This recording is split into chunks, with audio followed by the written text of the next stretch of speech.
Bismillahirrahmanirrahim. Assalamu alaikum students. I hope you will be good. You are watching Smart Online Learning and I am Salman. आज के इस lesson में हम 9th के mathematics के chapter number 3 के हवाले से हमने पढ़ा था 3.1 के हवाले से पिछले वीडियो में। आज की इस वीडियो में हम 3.2 के हवाले से पढ़ने वाले हैं, जो कि बिल्कुल इम्पोर्टेंट है और साथ साथ बिल्कुल इजी भी है, आपने इसको समझना है। 3.2 में हमारे पास 3 क्वेश्चंस हैं। सबसे हमने 1 या 2 या 3 क्वेश्चंस आपकी समझने के लिए सॉल्व करने हैं, जो कि बिल्कुल ही इम्पोर्टेंट एंड इजी है। ठीक है, हमारे पास क्वेश्चन नंबर 1 में कहा गया है कि right the following in logarithm form. Logarithm form में हमने इसको लिखने हैं। अब आपकी क्वेश्चन में आपके जहन में क्वेश्चन राइज होगा कि ये कौन से फॉर्म में यहाँ पे मौजूद है। तो ये हमारे पास है एक्सपोनेंशियल फॉर्म में, जिसको हम पावर फॉर्म में को भी कहते हैं। एक्सपोनेंशियल फॉर्म एक्सपोनेंट से निकला है और एक्सपोनेंट हम कहते हैं पावर को। तो जिस हिस्से पे पावर होती है, एक्सपोनेंट होती है, तो उसको हम एक्सपोनेंशियल फॉर्म कहते हैं। अब इसको हमने लॉगरिथम में किस तरह से कन्वर्ट करना है, इसका जो तरीका है बिल्कुल इजी है। क्वेश्चन नंबर 1 में पार्ट नंबर 1 में यहाँ पे लिख लेता हूँ और उसको सॉल्व भी करता हूँ। तो हमारे पास ये क्वेश्चन नंबर 1 है, 414 इज इक्वल टू 256। अब कहा गया है कि these two left hand side is equal to the right hand side. तो हाउ हमने किस तरह से इसको समझना है कि लेफ़्ट राइट का इक्वल आते हैं। तो जब हम 4 को 4 टाइम्स मल्टीप्लाई करते हैं तो इससे आता है 256। ठीक है, अब ये हुआ एक्सपोनेंशियल फॉर्म। अब हमने इसको लॉग फॉर्म में किस तरह से कन्वर्ट करना है। तो right the following in log form. तो लॉगरिथम फॉर्म में जब हम इसको कन्वर्ट करते हैं तो यहाँ पे हमने लॉग लिखना है। ठीक है, अब इसका जो बेस है उसको हमने लॉग के नीचे एक ही जगह लिखना है। तो यहाँ 4 की एक ही जगह हमने 4 लिख लिया। अब साथ साथ यहाँ पे हमने 256 को यहाँ लेके आना है एंड इज इक्वल टू के बाद यहाँ जो भी पावर है, जो भी एक्सपोनेंट है, तो हमने इज इक्वल टू के इस पार लेके आना है। तो ये हमारे पास कन्वर्ट हो गया इनटू लॉग फॉर्म। आपके समझने के लिए मैं क्वेश्चन नंबर तकरीबन मैं ये वाला क्वेश्चन सॉल्व करता हूँ, ये 4th नंबर। तो 4 नंबर जब मैं सॉल्व करूँगा तो x power 3/4 is equal to y। ये कहते हैं कि x का जो हम पावर लेते हैं 3/4 वो होता है इज इक्वल टू y। अब हमने इसको लॉग फॉर्म में किस तरह से कन्वर्ट करना है। यहाँ पे लॉग लिखना है, यहाँ बेस को यहाँ पे लेके आना है, y के उस पार जो भी हो, चाहे वो कोई हिस्सा हो, चाहे वो वेरिएबल हो, जो भी हिस्सा हो, जो भी वेरिएबल हो, तो हमने उसको यहाँ पे लेके आना है। इज इक्वल टू के बाद हमने पावर जो भी हो वो यहाँ पे हमने लिखना है। तो ये हमारे पास लॉग फॉर्म में कन्वर्ट हो चुका है। अब क्वेश्चन नंबर 2 की तरफ चलते हैं।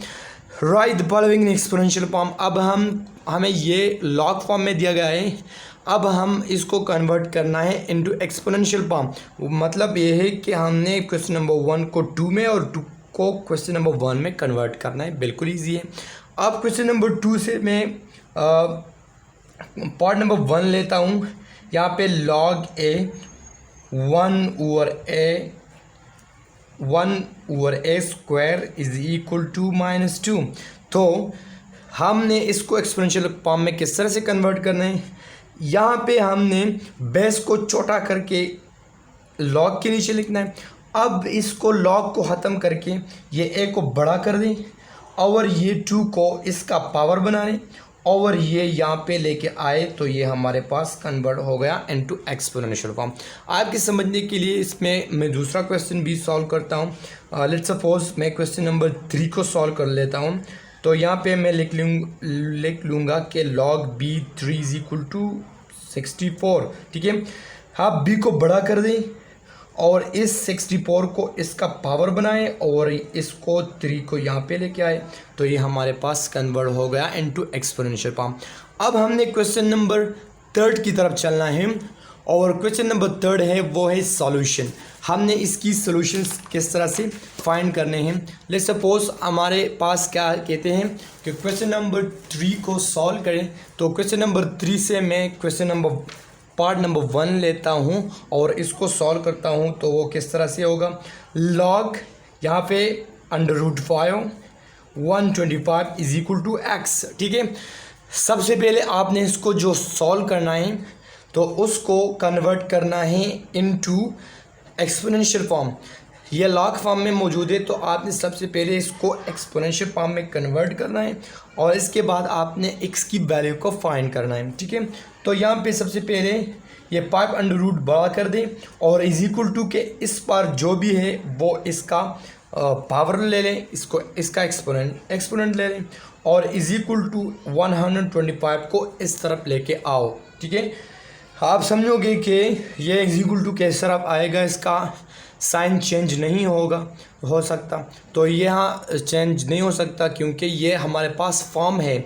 इसको कन्वर्ट करने के लिए ये वो वाला मतलब ट्रांसपरेशन नहीं है कि हम एक जगह से दूसरी जगह को किसी वैल्यूज़ को लाए और वहाँ की उसकी जो साइन है प्लस एंड माइनस वो चेंज होगी, वो ये वाला नहीं है। ठीक है, ये फॉर्म है लॉग फॉर्म को एक्सपोनेंशियल फॉर्म में और एक्सपोनेंशियल फॉर्म को लॉग फॉर्म में कन्वर्ट करने का। ठीक है, अब यहाँ पे हमारे पास है √, तो √ इक्वल है 1/2 का होल x और यहाँ पे मैं लूँगा π³ ताकि हमारी बेस एक जैसे हो जाए और आखिर में इसको कट कर ले। ठीक है, ये इसका तरीका है।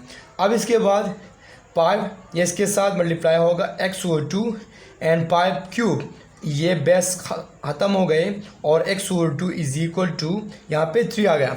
हमने x की वैल्यू को फाइंड करना है तो जो भी वैल्यू होगा तो इसके नीचे 1 होगा, यहाँ पे cross multiplication x is equal to 6, तो x की वैल्यू हमारे पास x आ चुकी है। ठीक है, अब इसमें हम क्वेश्चन नंबर v करते हैं और उसको सॉल्व करते हैं। उसको सॉल्व करने का तरीका भी बिल्कुल इजी है। तो लेट्स सपोज मैं ये वाला क्वेश्चन सॉल्व करता हूँ। क्वेश्चन नंबर 7 की तरफ चलते हैं। क्वेश्चन नंबर 7 में हमारे पास लिखा गया है log x 0.001 is equal to -3। सबसे पहले आपने इसको लॉग फॉर्म से कन्वर्ट करना है इनटू एक्सपोनेंशियल फॉर्म। ठीक है, तो यहाँ पे x को बड़ा कर दे और -3 इसका पावर कर दे। ठीक है, और यहाँ पे जो भी आंसर है वो यहाँ पे लेके आए। ठीक है, x इक्वल टू -3। अब इस पॉइंट को ख़त्म करने के लिए हमने इसके नीचे 1 लिखना है और पॉइंट के बाद जितने भी हिस्से है उतने ज़ीरोज़ यहाँ पे करने। तो यहाँ पे हमारे पास हो गया 1/1000। ठीक है, तो x - 3 इज इक्वल टू, तो जब मैं 10 का पावर 3 लूँ तो इट्स मीन के ये से आता है 1000। ठीक है, सो x - 3 x पावर -3। आप 10 को ऊपर लेके आओ, इसका भी एक्सपोनेंट इसका भी माइनस हो जाएगा -3। अब इसका जो पावर है एक जैसे आ गए, सो x इज इक्वल टू 10। ये हमारे पास इसका वैल्यू आ चुका है। ठीक है, उम्मीद है कि आप लोगों को समझ आ गया होगा। नेक्स्ट वीडियो में इंशाल्लाह हम 3.3 के हवाले से पढ़ेंगे और उसको सॉल्व भी करेंगे। तब तक के लिए अपना बहुत सारा ख्याल रखिएगा। अल्लाह ने कहवान।